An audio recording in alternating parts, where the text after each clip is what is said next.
Hi friends, இன்றைக்கி காலையிலே பாப்பாளுக்கு ஸ்கூலுக்கு லன்ச் எல்லாம் ரெடி பண்ணி அனுப்பி விட்டுட்டு எங்களுக்கு மதியத்துக்கு மீன் எடுத்திருந்தேன். இன்றைக்கி நெத்திலி மீன்.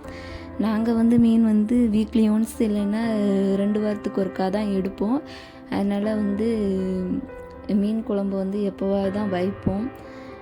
இன்றைக்கி மீன் பொரியலும் அது கூட மீன் குழம்பும் வச்சுருந்தேன். மீன் குழம்பு இன்றைக்கி நல்லா வந்திருந்து.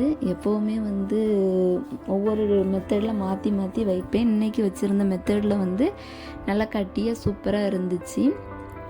அதுக்கு ஃபஸ்ட்டு நெத்திலி மீனை நல்லா வாஷ் பண்ணி எடுத்து வச்சுக்கிட்டேன். மசாலா ரெடி பண்ணுறதுக்கு கொஞ்சமாக சின்ன உள்ளி, அது கூட ஒரு பெரிய லெமன் சைஸு புளி, 1 ஸ்பூன் ஜீரகம், ஒரு 2 பச்சை மிளகா, அது கூட முந்திரி பருப்பு. இது ஆப்ஷனல் தான்.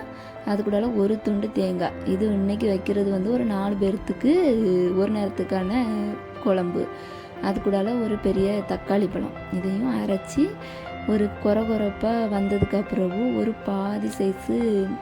பாதி அளவு மசாலாவை தனியாக எடுத்து வச்சுட்டு, மீதி மசாலா கூட 1 ஸ்பூன் வத்தல் தூள், 1.5 ஸ்பூன் மல்லித்தூள், அது கூட 1/4 ஸ்பூன் மஞ்சத்தூள். இதை நல்லா தண்ணி ஊற்றி நல்லா பட்டு போல் அரைச்சி எடுத்துக்கணும்.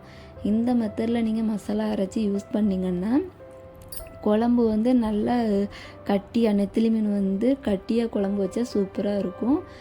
இந்த மாதிரி நீங்கள் மசாலாவை அரைச்சி யூஸ் பண்ணி பாருங்கள். எல்லா மீன் குழம்புமே நல்லா இருக்கும்.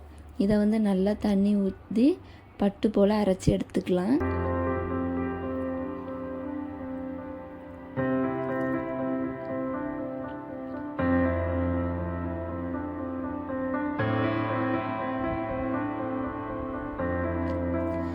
இதுக்கப்புறம் நல்லா தண்ணி ஊற்றி, தேவையான அளவு தண்ணி ஊற்றி அதை கரைச்சி அடுப்பில் வச்சுக்கலாம்.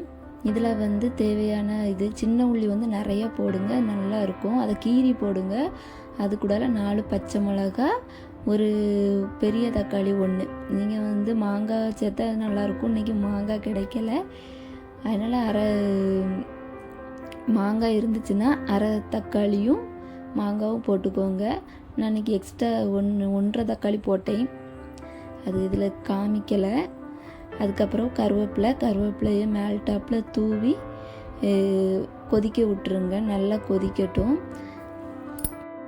குழம்பு ஒரு சின்ன டிப்பு.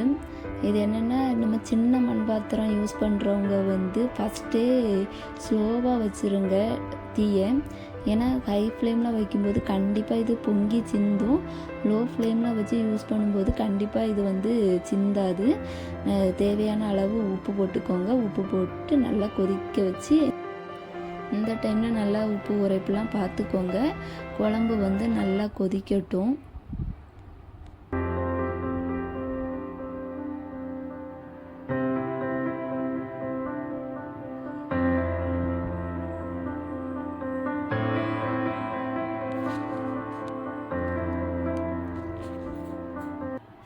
ஓரளவு நல்லா கொதித்ததுக்கு அப்புறம் மீன் போடணும். மீன் ரொம்ப நேரம் போடக்கூடாதுன்னு சொல்லுவாங்க.